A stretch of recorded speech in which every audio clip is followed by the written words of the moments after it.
Hi everyone, chicken fry ఎలా చేసుకోవాలో ఇప్పుడు చూసేద్దాం. వచ్చేయండి. చాలా తక్కువ ఇంగ్రీడియంట్స్ తోటి ఇంట్లో ఉన్న వాటితోనే సింపుల్గా టేస్టీ రెసిపీ ఎలా చేసుకోవాలో చూసేద్దాం. దానికోసం నేను ఇక్కడ 1/2 కిలో చికెన్ తీసుకొని చిన్న చిన్న ముక్కలుగా కట్ చేసుకొని నీట్గా కడిగి పెట్టేసుకున్నాను అనమాట.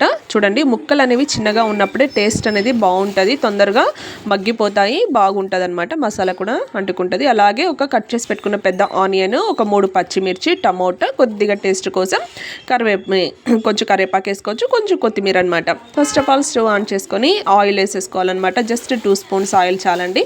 నేను ఆల్రెడీ చాలా వీడియోస్లో చెప్పాను చికెన్లో ఆయిల్ ఉంటుంది అనేసి. ఇందాక కట్ చేసి పెట్టుకున్న ఆయిల్ హీట్ ఎక్కగానే ఇందాక కట్ చేసి పెట్టుకున్నటువంటి ఏవైతే పచ్చిమిర్చి ఉన్నాయో, ఆనియన్ ఉందో, అవి 2 కూడా వేసేసుకొని బాగా కలుపుతూ ఉండాలి. ఎందుకంటే మాడిపోకుండా ఉంటాయి అన్నమాట. కాకపోతే గుర్తుపెట్టుకొని సన్నగా తరుక్కోవాలి. మరీ లావుగా ఉంటే కనుక స్పైసీగా అనేది మనకు టేస్ట్ అనేది మారిపోతుంది అనమాట. ఇలా బాగా గోల్డిష్ కలర్ వచ్చే వరకు అలా కలుపుకుంటూ వేయించుకోవాలన్నమాట. మాడిపోకుండా చూసుకోండి. ఆ తర్వాత కట్ చేసి పెట్టుకున్నటువంటి ఒక టమోటా ముక్కని కూడా అందులోకి వేసేసుకొని అది కూడా బాగా మగ్గించుకోవాలి.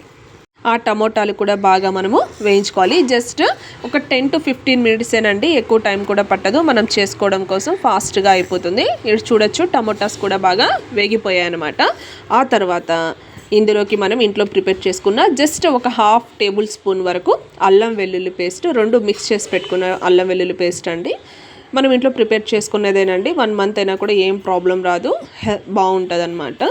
బయట కొనడానికంటే కూడా ఇంట్లో చేసుకుంటేనే హెల్తీ కదా. అది కూడా వేసేసుకోవాలి. అది కూడా వేసుకున్న తర్వాత కొద్దిగా మనము బాగా అందులోకి మిక్స్ అయ్యే వరకు అలా కలుపుతూ ఉండాలి. చూడొచ్చు, మొత్తం కూడా ఆయిల్ సపరేట్ అయిపోయి మసాలా సపరేట్ అవుతుందన్నమాట. ఆ టైంలో మనము నీట్గా కడిగి పెట్టేసుకున్నటువంటి చికెన్ ముక్కలన్నిటినీ కూడా ఇందులోకి వేసేసుకోవాలి. అవన్నీ వేసేసుకున్న తర్వాత సింపుల్ ట్రిక్ ఏంటంటే, పసుపు అనేటటువంటిది మనం స్టార్టింగ్లోనే ఉప్పు కానీ పసుపు కానీ చికెన్ ముక్కలకి కనుక వేసుకున్నట్లయితే చాలా తొందరగా కుక్ అయిపోతుంది అనమాట. టైం ఎక్కువ తీసుకోదు. చూడొచ్చు, నేను ఇక్కడ రాళ్ళుప్పు తీసుకుంటున్నాను, కొంచెం చిటికెడు పసుపు కూడా తీసుకున్నాను. అవి అన్నీ వేసేసిన తర్వాత ఇలా బాగా కలుపుకోవాలి. ఇప్పటి వరకు నేను ఎక్కడ వాటర్ అనేటటువంటిది వేయలేదండి. ఎందుకంటే స్టార్టింగ్లోనే వాటర్ వేస్తే కనుక టేస్ట్ అంతగా బాగోదు. ఇలా కుక్ చేసుకునేటప్పుడు ఏమవుతుందంటే, అలా కలుపుతూ ఉన్నప్పుడే అందులో ఉన్నటువంటి ఆ ముక్కల్లో ఉన్నటువంటి ఏదైతే వాటర్ లాగా వస్తుందో అది సపరేట్ అవుతూ వస్తుంది. మనం కొత్తగా వాటర్ వేయాల్సిన అవసరమే లేదు. చూడొచ్చు, నేను ఇక్కడ అస్సలు వాటర్ అనేది వేయలేదు. ఆ ఆయిల్ కానీ ఆ వాటరే ఆల్మోస్ట్ ఒక 50 to 60% అండి కంప్లీట్గా చికెన్ అనేది కుక్ అయిపోతుంది అనమాట. అలా కంప్లీట్ అయ్యే వరకు ఇంకెలాంటి మసాలాలు మనం అందులోకి వేసుకోవాల్సినటువంటి అవసరం లేదు. ముక్కలు కూడా బాగా మెత్తగా అయిపోతాయి. చూడొచ్చు, ఇక్కడ సపరేట్ చేసేటప్పుడు చూడండి, ముక్క అనేటటువంటిది చాలా సింపుల్గా తొందరగా మనకు ఇదైపోతుంది అనమాట. మగ్గిపోయింది ఎలాంటి వాటర్ వేయకుండానే.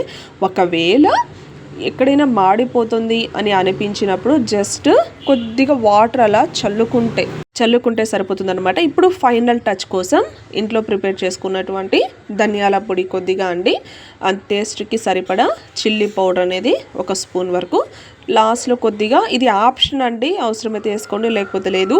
ఆచి మసాలా ఉంది కదా, అది ఒక జస్ట్ చిన్న ప్యాకెట్ ఒకటి వేసుకోవాలి. అండ్ ఫైనల్కి వచ్చేసరికి ప్రిపేర్ చేసి పెట్టుకున్నటువంటి గరం మసాలానండి, జస్ట్ కొద్దిగా, అంటే చెక్క లవంగాల పౌడర్ అంటారనమాట. ఇవన్నీ వేసేసి బాగా మిక్స్ చేసేసుకోవాలన్నమాట. చూడొచ్చు, ఇప్పటికీ ఎక్కడ వాటర్ వేయట్లేదు. ఇక్కడ ముక్కలకి ఎంత బాగా పడుతుంది కదా మసాలా అనేటటువంటిది. వేరే కర్రీస్ ఏమీ లేకుండా రైస్లో అయినా సరే దీన్నే కలుపుకొని మనము తినేసేయచ్చు అనమాట. అంత బాగుంటుందండి రెసిపీ. ఫైనల్ టచ్ కోసం ఇంకో జస్ట్ ఒక 2-3 మినిట్స్ ఉంటే కుక్ అయిపోతుంది అనగా కొద్దిగా వాటర్ వేసుకోవాలి మనకు అవసరం అనుకుంటేనే. అలా వాటర్ వేసుకున్నాక మొత్తం కలిపేసుకొని జస్ట్ ప్లేట్ అనేది మనం పెట్టేసుకుంటే ఒక 2 మినిట్స్ తర్వాత తీసి మళ్ళీ మాడిపోకుండా మధ్యలో ఒకసారి కలుపుకుంటే ఆల్మోస్ట్ కుక్ అయిపోతుందండి. ఫైనల్ టచ్ కోసం, టేస్టీ కోసం కరివేపాకు కానీ కొత్తిమీర కానీ ఇలా మనము సర్వ్ చేసుకునే ముందర వేసేసుకుంటే సరిపోతుంది. గుమగుమలాడేటటువంటి చికెన్ ఫ్రై అనేది రెడీ అయిపోయింది. చూడండి ఎంత బాగా ఉడుకుతుందో. ఒకవేళ మీకు వాటర్ అనేది ఇంకొంచెం ఉంది అంటే ఇంకొద్దిసేపు పెట్టుకోండి, ఇబ్బంది అయితే లేదు. ఇంకా వేసుకునే పని అయితే కనుక నిమ్మ చెక్క ఉంది కదా, కొంచెం పిండుకుంటే కూడా బాగుంటుంది. నేనైతే దాన్ని స్కిప్ చేసేసాను అనమాట, అవసరం లేదు అనేసి. అంతేనండి. మధ్యలో మనం తీసి చెక్ చేసుకుంటూ ఉండాలి, లేదంటే కనుక మనకు కంప్లీట్గా మాడిపోతూ వస్తుందన్నమాట. అలా మాడకుండా ఉండాలంటే అప్పుడప్పుడు మనం ఇలా కలుపుకుంటూ ఉండాలన్నమాట. మీకు కనుక మా వీడియోలు నచ్చినట్లయితే please like and share and subscribe to my channel.